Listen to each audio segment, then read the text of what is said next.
নমস্কার, শুরু হচ্ছে একটি মেয়ের গল্পের আসর। আর আমি বর্ণালী আজ নিয়ে এসেছি আপনাদের জন্য নারায়ণ গঙ্গোপাধ্যায় রচিত কল্পপুরুষ নামক ছোট গল্পটি। চলুন তাহলে শুরু করি আজকের গল্প, নারায়ণ গঙ্গোপাধ্যায় রচিত কল্পপুরুষ। আলো নিভিয়ে দিলেও ঘর অন্ধকার হয় না, এই এক দোষ কলকাতার।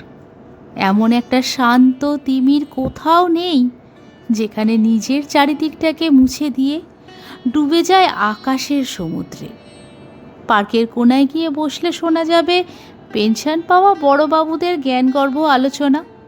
গড়ের মাঠের এক প্রান্তে গিয়ে বসলেও কানে আসবে চেঁচিয়ে চেঁচিয়ে টাকার হিসেব করছে কেউ, অথবা ব্যাখ্যা করছে ক্রিকেট ম্যাচের। চিনেবাদামের খোলা ভাঙবার আওয়াজে মুখর হয়ে থাকবে গঙ্গার ধার। মনে হবে সারা পৃথিবীতে রাশি রাশি দাঁত ছাড়া কিছুই অবশিষ্ট নেই আর। নির্জনতা কোথাও নেই, নেই অন্ধকার।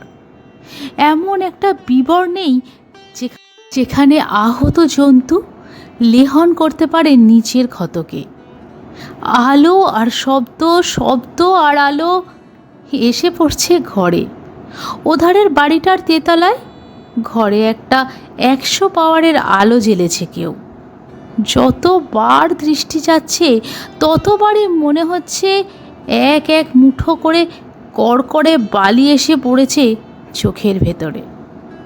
শুয়েছিল, উঠে বসল শিবেন। আর কি ব্ল্যাকআউট আসতে পারে না কলকাতায়? ফিরে আসতে পারে না যুদ্ধের সেই তিমিরান্ধ্র দুঃস্বপ্ন? অথবা এখান থেকেই একটা ভারী পাথর ছুঁড়ে দিয়ে ভেঙে চুরমার করা যায় না ওই 100 পাওয়ারের বাল্বটা? কিন্তু মনের ভেতর, সেখানে কি করে টেনে আনা যাবে কালো অন্ধকার?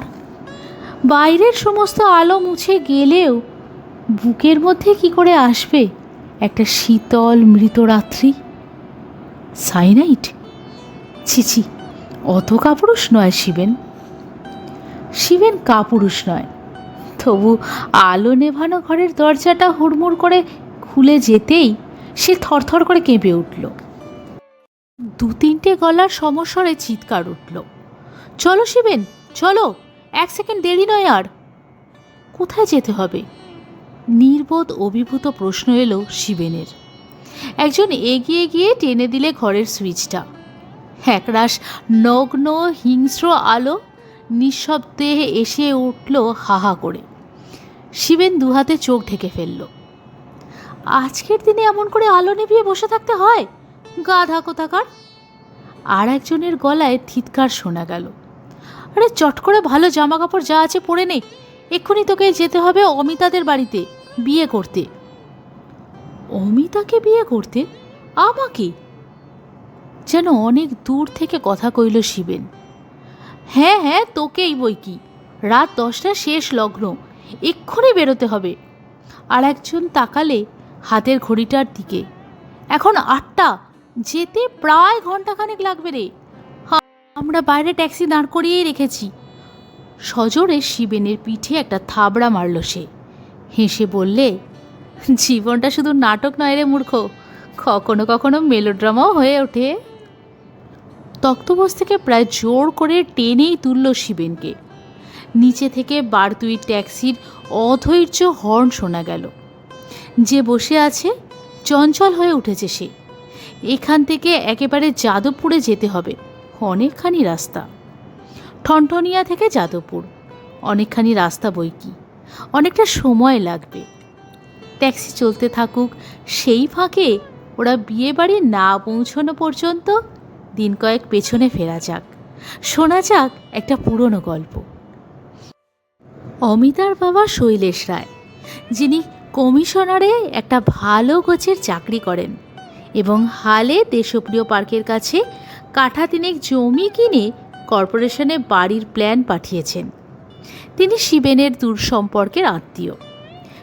শিবেন যখন চাকরিটা পাবো পাবো করছে, অথচ আজকাল করে দেরি হয়ে যাচ্ছে, সেই সময় মাস 3 জন্যে শিবেনকে থাকতে হয়েছিল অমিতাদের বাড়িতে।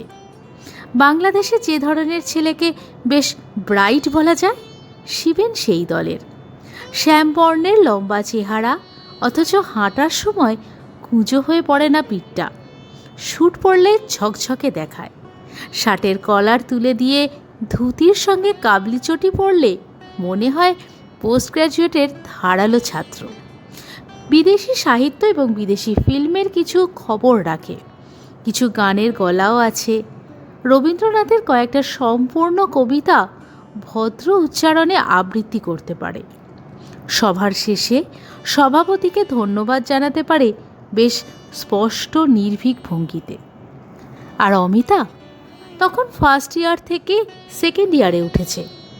শিবেন তাকে কয়েকটা ইংরাজি কবিতা বুঝিয়ে দিলে, গোটা কয়েক গানের সুর ঠিক করে দিলে এবং অমিতার চোখের সামনেই একটা বকাটে ছেলেকে থাবড়া বসিয়ে দিলে ঘা কত। কিশোরী অমিতার প্রথম মেলা দৃষ্টির সামনে পুরুষোত্তম হয়ে আত্মপ্রকাশ করেন শিবেন।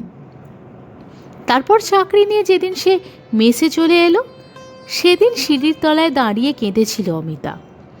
অসুখের ভান করে কলেজ কামাই দিয়েছিল একদিন, আর শিবেনকে প্রতিজ্ঞা করতে হয়েছিল সপ্তাহে অন্তত একদিন করেও এ বাড়িতে সে আসবে। প্রায় 1 বছর ধরে সে প্রতিজ্ঞা নিয়মিত পালন করে এসেছে শিবেন। আইএসসি পরীক্ষার পরে অমিতা যখন এলাহাবাদে মামার বাড়ি যাওয়ার কথা ভাবছে, আর শিবেন চিন্তা করছে একটা রবিবারের সঙ্গে 2 দিন ছুটি যোগ করে নেওয়া সম্ভব কি না, ঠিক সেই সময় বোমা ফাটালেন শৈলেশ। সে বোমা দেরাদুনের দীপঙ্কর। দীপঙ্করের মতন ছেলে নাকি আর হয় না। এমএসসি পাশ করে ফরেস্ট রিসার্চ ডিপার্টমেন্টে চাকরি করে সে। কিছুদিনের ভেতরেই বাইরে যাওয়ার স্কলারশিপ পাবে একটা। চমৎকার সুপুরুষ চেহারা। টেনিস খেলার নাম ছিল কলেজে পড়ার সময়। মা নেই, বাবা রিটায়ার করে মুসৌরিতে থাকেন। নির্ঝঞ্ঝাট সুন্দর সংসার। বলতে বলতে আবেগে প্রায় গলা ধরে এলো শৈলেশের। হে তো পাত্র নয়, যেন আকাশের চাঁদ। অমিতার কপালে এমন ভালো ছেলে জুটবে হে আমি কল্পনাও করতে পারিনি। শুনে অমিতার মা ফোঁস করে উঠেছিলেন, অতই বা বলছো কেন? আমার মেয়েই বা ফেলবার কি? দেখতে সুন্দরী, লেখাপড়া শিখছে। শৈলেশ বাধা দিয়েছিলেন, হা হা, অতটুকু লেখাপড়া আজকাল সব মেয়েই শেখে। মেয়ে আমার সুন্দরী তা বলতে পারো বটে, কিন্তু অমন ভালো ছেলে, তার জন্য কি রূপসী মেয়ের অভাব হতো? তর্কের জন্যেই তর্ক তুলতেও কথাটা মেনে নিতে হয়েছিল মমতাকে। তা কি করে এলো এই সম্বন্ধ? দীপঙ্করের কাকা মথুরেশবাবু আমাদের অফিসেই তো চাকরি করেন। গলাটা নামিয়ে এনেছিল শৈলেশবাবু, যেন কোথাও গুপ্তধনের সন্ধান পেয়েছেন। এমনিভাবে চুপি চুপি বলেছিলেন, দীপু মানে দীপঙ্করের বাবা, তারই হাতে সব ভার দিয়েছিলেন যে। আর মথুরেশবাবুর ভারী পছন্দ হয়েছে অমিতাকে। মেয়েকে তিনি দেখলেন কি করে? গত রবিবারে যখন অমিতাকে জুতে নিয়ে যাই না, তখনই মথুরেশবাবুর সঙ্গে দেখা। কথায় কথায় সেদিনই একটু আভাস দিয়েছিলেন, আমি ভালো বুঝতে পারিনি। আজ খুলেই বললেন। ছেলে নিজে একবার দেখতে আসবে না? না না, সে ধরনের নয় সে। বাবা কাকা যা বলবেন মাথা নিচু করে তাই শুনবে। এ সবই ভালো কথা। মমতার মুখে ভয়ের ছায়া পড়েছিল এবার। কিন্তু দেনা পাওনা সেইটাই তো আসল। হাতি কেনবার তো শক্তি নেই আমাদের। শৈলেশের মুখ উদ্ভাসিত হয়ে উঠেছিল, চোখ দুটো জলজল করে উঠেছিল আনন্দে। না না, সেখানেও কোনো চাপ নেই ওদের। দীপুর বাবা ওসব জিনিসের ঘোর বিরোধী। সাহেবি ধাঁচের মানুষ কি না, আমরা যা খুশি দেব, ওদের দাবি দাবা কিছুই নেই। এই সৌভাগ্য লটারিতে রাতারাতি লাখ টাকার পাওয়ার মতন, অথবা তার চাইতেও বেশি। যেন স্বর্গ থেকে স্বয়ং দেবদূত নেমে এসেছে অমিতাকে তুলে নিয়ে যেতে। স্বামী স্ত্রী দুজনেই তৎক্ষণাৎ কাগজ কলম নিয়ে বসে পড়লেন হিসেব করতে। শৈলেশ বলেছিলেন, দেরি করা যাবে না, ওদের ইচ্ছে নয়, সম্ভব হলে বৈশিকেই। হয়তো মাস 6 মধ্যেই বিলেতে রওনা হবে দীপু, স্ত্রীকে সঙ্গে নিয়ে যাবে। অমিতাকে বিলেত নিয়ে যাবে? ভাটপাড়ার পণ্ডিত বংশের মেয়ে মমতার চোখে পলক পড়েনি অনেকক্ষণ। বলো কি? কিন্তু এত বড় সুখবরে খুশি হয়নি অমিতা। ছুটে পালিয়ে এসেছে ছাদে, নিজের মনে কেঁদেছে আধ ঘন্টা ধরে। ছাদের কার্নিশের কাছে গিয়ে ভেবেছে আত্মহত্যার কথা। তারপর পাশের বাড়ির গঙ্গা জলের ট্যাঙ্কের উপরে একটা কালো বেড়ালের জলজলে চোখ দেখে পালিয়ে এসেছে নিচে। প্রতিবাদ অবশ্য জানালো সে পরের দিন, বাবা অফিসে বেরিয়ে গেলে। আমি এখন বিয়ে করব না মা। প্রথমটায় আমল দেয়নি মা। সেলাইয়ের কলে নিবিষ্ট মনে সুতো পড়াতে পড়াতে বললেন, কি করবি তবে? আরও পড়ব, বিএসসি, এমএসসি। কি হবে তাতে? মমতা চোখ তুললেন এবার। কড়া পাওয়ারের চশমার নিচে অল্প অল্প কাঁপতে লাগলো চোখের পাতা দুটো। কি হবে? অগাধ বিস্ময়ে মায়ের মুখের দিকে তাকিয়ে রইল অমিতা। গঙ্গার স্তব আর মহিন্মস্তত যার কণ্ঠস্থ, এ যুগে এরকম প্রশ্ন করা সেই মার পক্ষেই সম্ভব। লেখাপড়া শিখে নিজের পায়ে দাঁড়াবো। এলোমেলোভাবে অমিতা জবাব দিতে চেষ্টা করলো একটা। নিজের পায়ে দাঁড়াবার কষ্ট আর তোমাকে করতে হবে না মা, আমরা বিয়ে দেব তোমার। মা! মমতা রূঢ় গলায় বললেন, আজকাল ওই এক বুলি হয়েছে তোমাদের। যেসব মেয়েরা ঘরে বর জোটে না তারাই ওই আইএ বিএ পাশ করে, আর ও সমস্ত কথা আওড়ায়। পাকামি করো না, তোমার যাতে ভালো হয় তাই আমরা করব। এর ওপরে আর তর্ক চলে না। ব্যর্থ ক্রোধে দুম দুম করে চলে এলো নিজের ঘরে। তারপর চিঠি লিখল শিবেনকে, শিগগির এসো তুমি, আমার সর্বনাশ হয়ে গেল, ভীষণ ব্যাপার। মাত্র 3টি লাইন, এবং ব্যাপারটা আন্দাজ করে নিতে 3 মিনিটেরও বেশি সময় লাগলো না শিবেনের। সমস্ত পৃথিবীর রং বিবর্ণ হয়ে গেল। কোথা থেকে যেন একটা হ্যাচকার টান লাগলো হৃৎপিণ্ডে। শিবেন আসতে একটা কবিতা বোঝাবার অছিলায় অমিতা তাকে ডেকে নিয়ে গেল পড়ার ঘরে। তারপর হু হু করে কেঁদে বলল, আমাকে বাঁচাও। খবরটা অবশ্য বাড়িতে পা দিয়েই পেয়েছিল শিবেন। শৈলেশ জিনিসটাকে আপাতত যথাসম্ভব চেপে রাখতেই বলেছিলেন, কিন্তু আত্মীয় শিবেনের কাছে মনের আনন্দ মমতা লুকিয়ে রাখতে পারেননি। হয়তো ইচ্ছে করেই ঘরের সেদিকটাতেই চেয়ার টেনে নিয়ে বসেছিল শিবেন, যেদিকে আলোটা কম, যেখানে তার বিবর্ণ কালো মুখটা ভালো করে দেখা যায় না, যেখানে তার চোখের বোবা যন্ত্রণা অনেকখানি আবছা হয়ে থাকে। তখনই হয়তো তার ছুটে পালানো উচিত ছিল শৈলেশের বাড়ি থেকে। কিন্তু যন্ত্রণা পাওয়ার যে একটা বিষাক্ত নেশা আছে, সেই নেশার টানেই নির্জীব পায়ে সে অমিতার পড়ার ঘরে উঠে এসেছিল। অমিতার কান্না কিছুক্ষণ উদ্ভ্রান্তভাবে দেখার পর শিবেন বলে, কি করব? আমি কি জানি, তুমি উপায় করো। উপায়? একটা পেন্সিল কাটা ছুরির হলদে বাঁটটাকে এক মনে লক্ষ্য করতে লাগলো শিবেন। তুমি ছাড়া আর কারোর সঙ্গে আমার বিয়ে হবে না, হতেই পারে না। কি করা যায়? ছুরির বাঁটটার দিকে চোখ রেখেই শিবেন আওড়ালো। গলার আওয়াজে এমন একটা ক্লিপ কাতরতা ফুটে বার হলো যে এত দুঃখের ভেতরেও একটা চাপা বিরক্তি বোধ হলো অমিতার। বাবাকে বলো। অমিতা আঁচলে চোখ মুছে ফেলল। রাজি হবেন কেন? প্রাণপণে একটা মর্মান্তিক হাসি হাসল শিবেন। নিজের গায়ে একটার পর একটা ছুরির আঁচড় টেনে যাওয়ার মতো বলল, দীপঙ্করের পাশে আমি কে? তার বিদ্যে বেশি, চাকরি বড়, অবস্থা ভালো, 2 দিন পরে বিলেত থেকে ফিরে একটা খেষ্টবিষ্ট হয়ে বসবে সে। আর আমার? অমিতা তীব্র হয়ে উঠল, থামো থামো। যার যে খুশি বিষ্টু কেষ্ট যা ইচ্ছা হোক, আবার কি, আমি তোমাকে ছাড়া আর কাউকে বিয়ে করব না। বাবা যদি মত না দেন, চলো আমরা পালিয়ে যাই। পালিয়ে যাওয়া? সারা শরীরে প্রবল একটা ঝাঁকুনি লাগলো শিবেনের। মাথার ভেতরে ছলকে পড়ল এক ঝলক রক্ত। অতখানি? আইন অনুসারে এখনো পুরো সাবালিকা হয়েছে কিনা অমিতা, তাই বা কে জানে। সামনে পুলিশ কেসের সম্ভাবনা।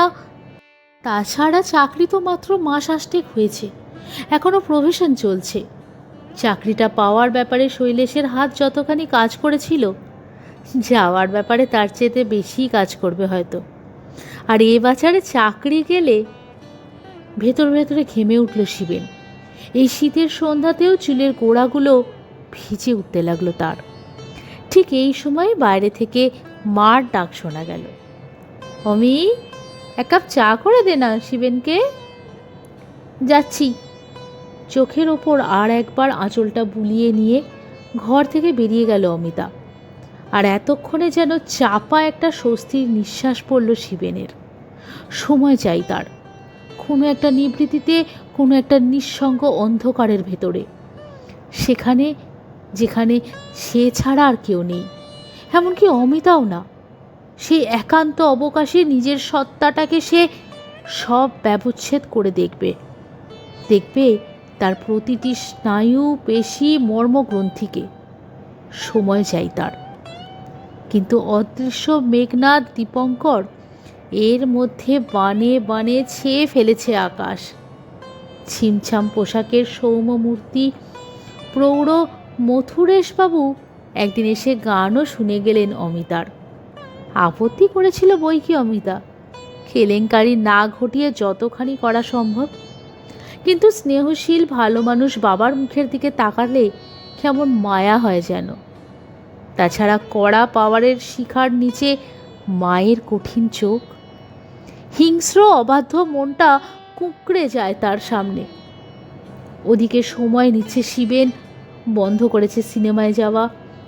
নতুন যে বইটা পড়বার জন্য এনেছিল, ফ্ল্যাপের পরে তার আর বেশি দূর এগোয়নি। নিজেকে ভোলবার জন্যেই জোর করে 2 দিন বসেছিল ফ্ল্যাশবোর্ডে। লাভের মধ্যে শুনতে হয়েছে মোটা রকমের হাড়ের কড়ি। আবার চিঠি এলো অমিতার। তুমি কি করছো? শেষ পর্যন্ত সত্যি কি ওই দীপঙ্করের সঙ্গে আমার বিয়ে হয়ে যাবে? কিন্তু ও বাড়িতে আর যাওয়া সম্ভব নয় শিবেনের পক্ষে। একটা জ্বলন্ত যৌতুগৃহের মতন ওই বাড়িটা। প্রত্যেকটা দেওয়াল থেকে অসহ্য উত্তাপ ঠিকরে আসে।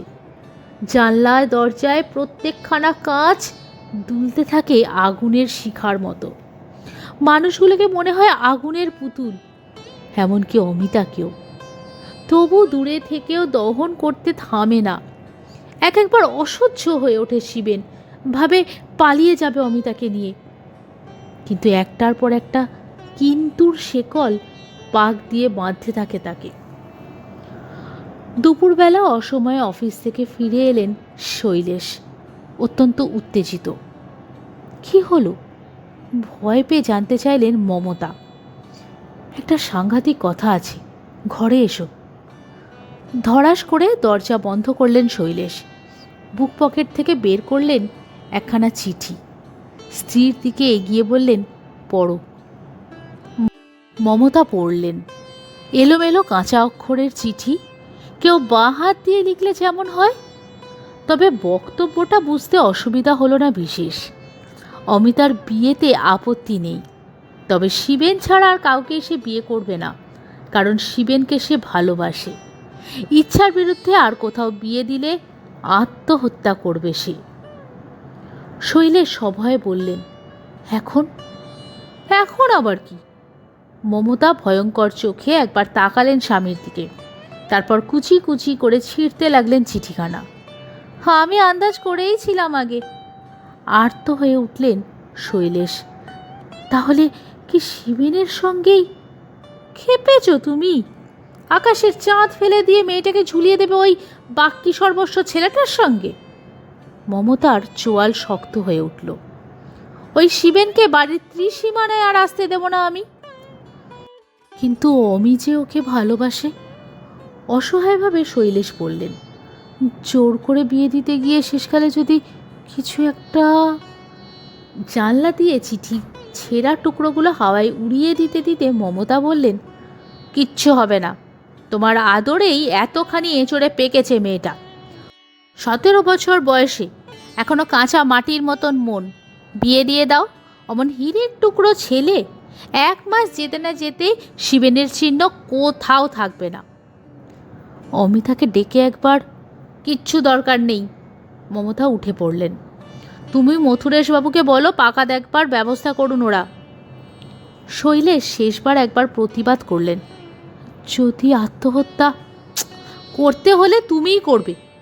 মমতার স্বরে ইস্পাতের ঝলক। অমন আহ্লাদে শৌখিন মেয়ের অতখানি মনের যোগ থাকে না। কথাটা সম্পূর্ণ মানলেন না শৈলেশ, কিন্তু হার মানলেন।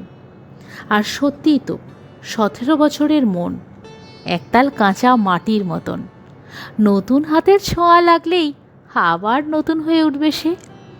তাছাড়া শিবেন, দীপঙ্কর যদি না আসতো তাহলে একবার ভাবা যেত প্রস্তাবটা, কিন্তু এখন আর সেই প্রশ্নই ওঠে না। এরই 3 দশেক পরে শিবেনের সাথে অমিতার পার্কে দেখা হলো। বাড়িতে দেখাশোনার পথ বন্ধ হয়ে গেছে আগেই। অমিতার চোখে এবার আর জল নেই, জ্বলন্ত ক্রোধ। তুমি কি করছো? একটা সিগারেট ধরাতে গিয়ে 3টে কাঠি নষ্ট করলো শিবেন। ভাবছি, আমার সর্বনাশ হয়ে গেলে তারপর কি তোমার ভাবনা শেষ হবে? শিবেন অমিতার দিকে তাকাতে পারল না, তাকালো হাতের সিগারেটটার দিকে। এত কষ্ট করে ধরাবার পরেও আবার নিভে গেছে সেটা। হবেই একটা কিছু, ছাই হবে। অমিতার চোখ ঝকঝক করতে লাগলো, কাল আমাকে আশীর্বাদ করতে আসবে জানো। শিবেন একটা ঢোক গিলল, কেমন আঠা আঠা লাগছে গলার ভেতরটা। অমিতা ঝুপ করে বসে পড়ল পাশের মরা ঘাসগুলোর ওপরে। একটা শুকনো শালপাতা কুড়িয়ে নিয়ে টুকরো টুকরো করতে লাগলো 2 হাতে। দীপঙ্কর অমন ছেলে নাকি আর হয় না। MSc পাস, বড় চাকরি করেন, অমন অনেকেই আছে। আবার নাকি চেহারা সুন্দর, তা দুনিয়ায় মাকালের অভাব নেই। ভালো টেনিস খেলোয়াড়, তা আমি তো আর টেনিস র্যাকেট নই। আজ আবার শুনলাম নাকি ভালো বেহালাও বাজায়। বেহালা তো যাত্রা দলের লোকেরাও বাজাতে পারে। কি বলো তুমি? কি বলবে শিবেন? দীপঙ্কর কাছে নেই, বহু দূরের দেরাদুন থেকে একটার পর একটা শব্দভেদী বান ছুটছে। যদি সে কলকাতায় থাকতো দৃষ্টির সামনে, তাহলে তার অন্তত একটা বৃত্তরেখা দেখতে পেত শিবেন। একটা রন্ধ্র খুঁজে বের করতে চেষ্টা করত তার ভেতরে। কিন্তু মাঝখানে এই বিরাট ব্যবধানকে ছড়িয়ে দিয়ে যেন অলৌকিক আর অসীম হয়ে উঠেছে দীপঙ্কর। রূপকথার রাজপুত্রের মতোই এখন সে একটা ভাবমূর্তি। হাজার সুপুরুষ হলেও তার সামনে গোটা 2 দাঁত অতিরিক্ত উঁচু কিনা সে কথা বলবার উপায় নেই। তার বেহালা কখনো কখনো বেসুরো বাজে কিনা তাই বা কে বলবে? MScতে সে 3rd ক্লাস পেয়েছিল কিনা কোনো ক্যালেন্ডার মন্থর করেই বা আবিষ্কার করা যাবে সে কথা? দীপঙ্কর অবাস্তব, দীপঙ্কর অতি লৌকিক। বাস্তব দীপঙ্করের সঙ্গে তবু একটা প্রতিদ্বন্দ্বিতা সম্ভব ছিল, কিন্তু এই মেঘনাদের মুখোমুখি সে দাঁড়াবে কি করে? জোর করে শিবেন হাসতে চেষ্টা করল। আমার চাইতে অনেক যোগ্য লোককেই তুমি পাচ্ছ, মেনে নাও ওকে। মেনে নেব না ওকে, ছিটকে উঠে পড়ল অমিতা। এ কথা তুমি বললে? বেশ, তুমি কিচ্ছু করতে পারো না, আমি করব। পার্ক থেকে বেরিয়ে যতক্ষণ না অমিতা ট্রামে উঠল ততক্ষণ হতাশ দৃষ্টিতে সেদিকে চেয়ে রইল শিবেন। তারপর ট্রামটা অদৃশ্য হয়ে গেলে মুখ পোড়া সিগারেটটা আবার ধরাতে গিয়ে দেখল একখানা কাঠিও দেশলাইয়ে নেই। কিন্তু কি করবার শক্তি আছে অমিতার?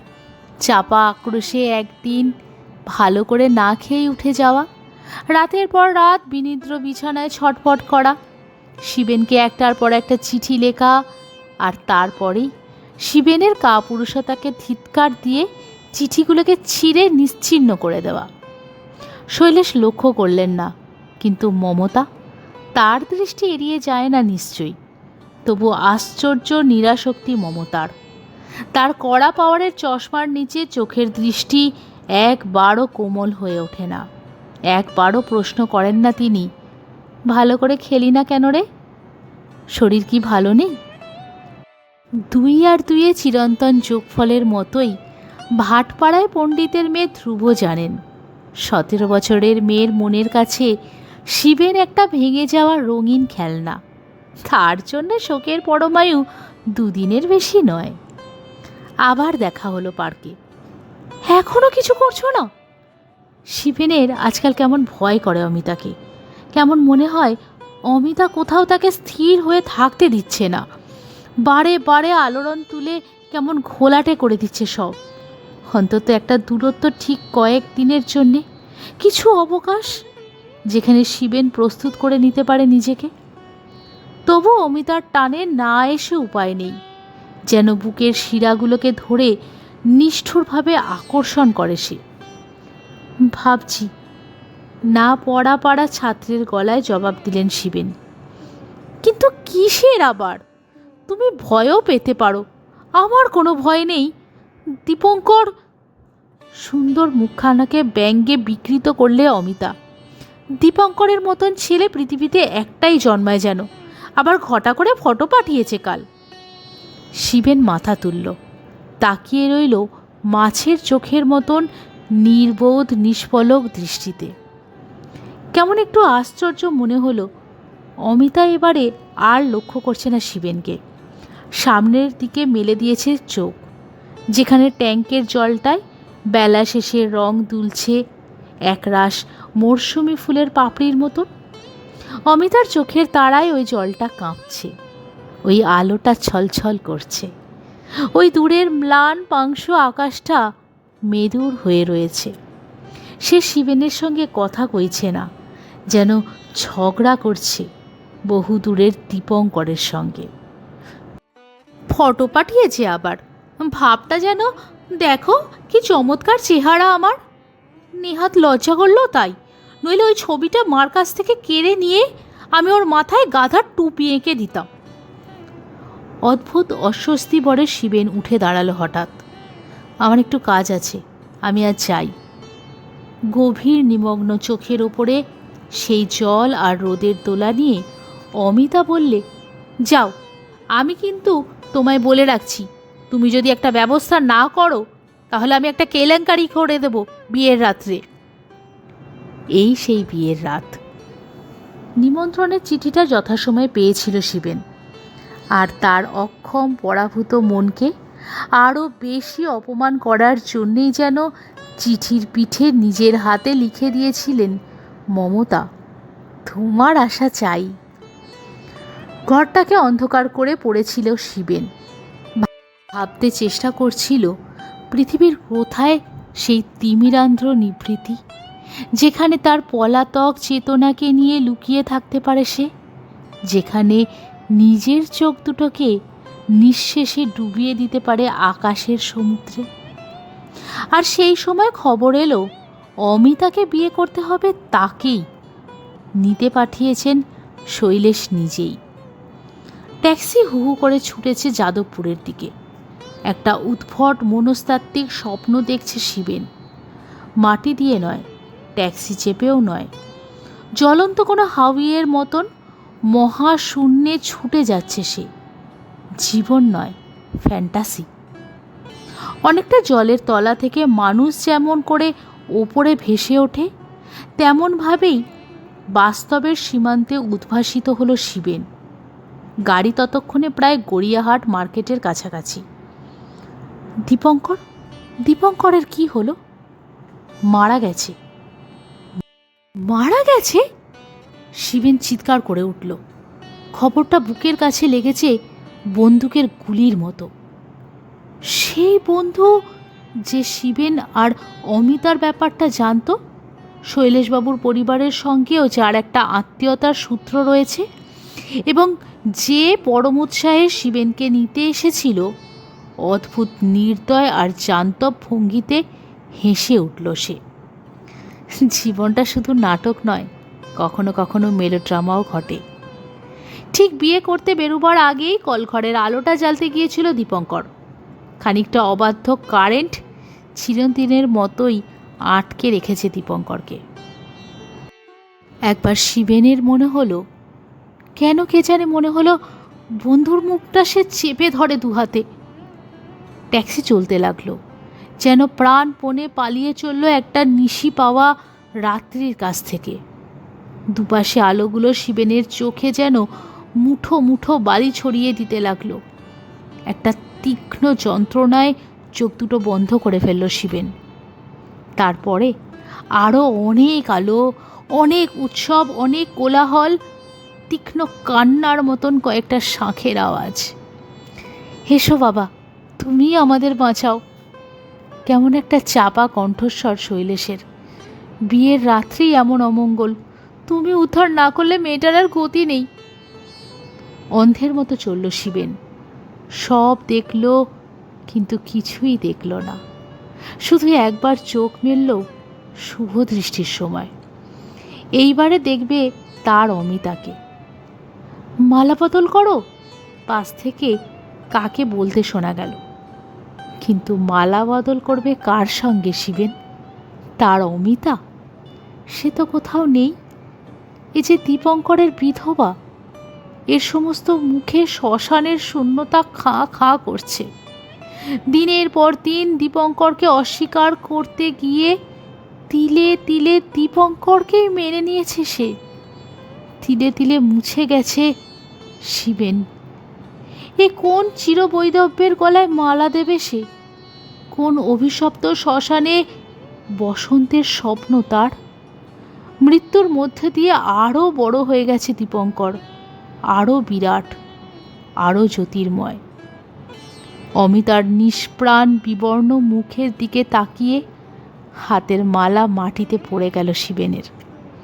অবরুদ্ধ গলায় ভেতর থেকে বোবা কান্না মতন বেরিয়ে এলো, না না, আমি পারবো না। এতক্ষণ শুনছিলেন নারায়ণ গঙ্গোপাধ্যায় রচিত গল্পপুরুষ। গল্প পাঠে বর্ণালী, উপস্থাপনায় একটি মেয়ের গল্প। গল্প পাঠে কোনো ভুল ত্রুটি থাকলে নিজ গুণে ক্ষমা করে দেবেন।